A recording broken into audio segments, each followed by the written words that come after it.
আসসালামু আলাইকুম সবাইকে। আজকে একটি গুরুত্বপূর্ণ বিষয় নিয়ে আলোচনা করব। অনেকে চুল পড়া নিয়ে অনেক চিন্তিত থাকেন এবং চুল পড়া কমানোর জন্য অনেক ওষুধের নাম জানতে চান।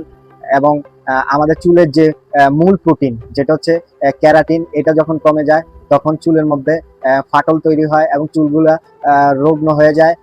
তারপর এই রুগ্ন চুলগুলা পড়ে যায়।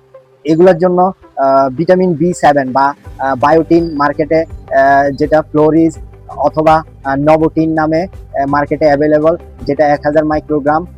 এই ওষুধটি দৈনিক, যেটা ডেইলি আপনি সকালে একটি, রাতে একটি খাবেন।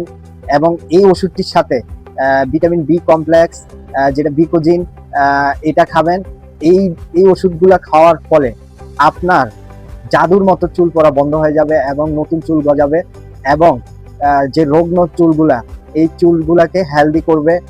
এছাড়াও চুলের যে 3টি ধাপ আছে, অ্যানাজেন, টেলোজেন এবং ক্যাটাজেন, এই 3টি ধাপকে অ্যাক্টিভ করে। সুতরাং বুঝতে পেরেছেন এই ওষুধগুলো খুবই গুরুত্বপূর্ণ।